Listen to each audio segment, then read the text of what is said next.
Good afternoon, I'm Josh Duncan, and these are some of the top headlines out of the KelownaNow newsroom today. When I was sitting down in this chair 24 hours ago, the wildfire near Peachland had just started. It was breaking news, and a lot has happened since then. The fire grew to 220 hectares in just a few hours yesterday, but there has been no further size estimate today. Activity calmed overnight, but was expected to pick up today amid windy and warmer conditions. From our perch atop Landmark 6, however, it looks like things are being somewhat managed over there when it comes to how much smoke the fire is producing. Hard to tell, though, and we're still waiting on another update from the BC Wildfire Service this afternoon.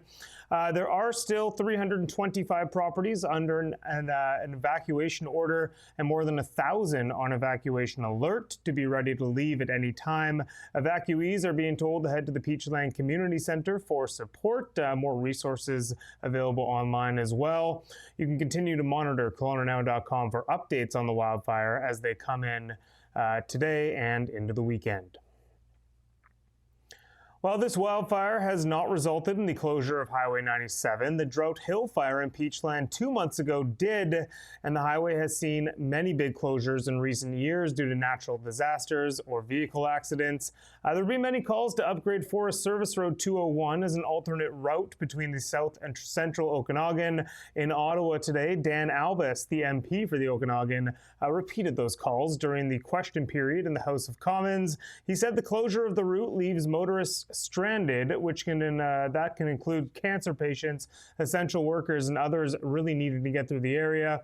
With the various highway detours around a Highway 97 closure adding around 2 or more hours of travel time, Albus wants the federal Liberals to contribute funds to BC for the upgrade of FSR 201. Jennifer McKelvey, an Ontario MP and Parliamentary Secretary to the Minister of Infrastructure, responded to Albus in the House, saying the government is committed to working with provinces to ensure Canadian residents are safe, and they look forward to ongoing discussions to find a solution to the Okanagan's road issues that works for everyone. Construction on the third phase of improvement work in City Park will begin next week, and that means a section of the pathway and surrounding area in the north end of the park will be closed for several months.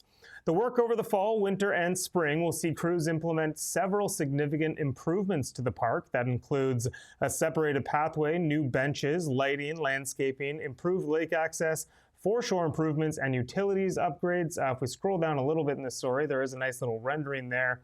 The pathway will be closed between the park entrance at the foot of Bernard Avenue to the Cold Sands washroom.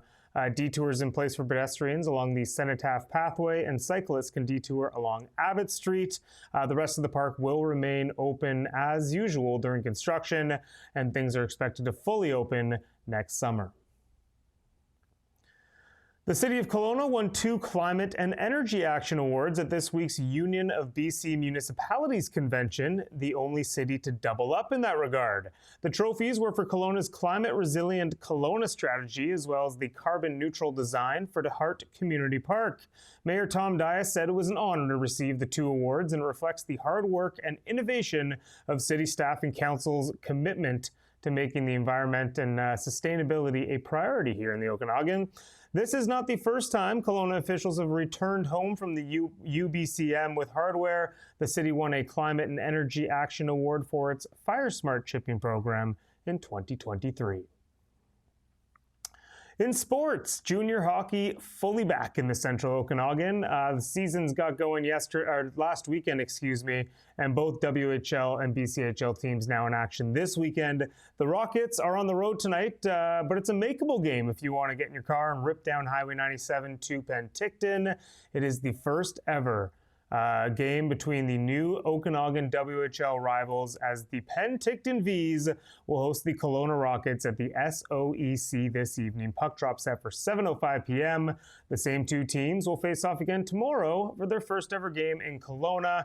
Saturday night's puck drop at Prospera Place an hour earlier at 6:05 p.m. And at the BCHL level, the West Kelowna Warriors are in action for their first home game of the regular season tonight. After splitting a 2-game set against the Blackfalds Bulldogs in Alberta last weekend, the Warriors will take on the Cranbrook Bucks at Royal LePage Place tonight. Puck drop 7 p.m. and in a very cool move, the club is offering up 100 free tickets to Peachland wildfire evacuees, and they can be picked up before the game at the Peachland Community Center on a first-come, first-served basis. Very cool of the Warriors to do that. All right, a quick look at the weekend forecast. A taste of fall for sure. Looking at a chance of showers tomorrow, a high of just 22, 24 and cloudy on Sunday, and then cooler temperatures certainly on the way with daytime highs in the teens, clouds, and some rain in the forecast next week. Yes, if you like cooler temperatures, a little moody fall weather, you'll be very excited in a few days. That is it for me today and for this week, but you can read up on all these stories and plenty more over at KelownaNow.com. Be sure to check out the KelownaNow X account and Now Media YouTube and TikTok accounts as well for even more content from the newsroom and the staff here. Have a fantastic weekend, Kelowna. Because of the long weekend, I will actually be out here for a few days, and I will next be back in this chair on Wednesday for another look at headlines. We will see you then. Just report the news. We live here too.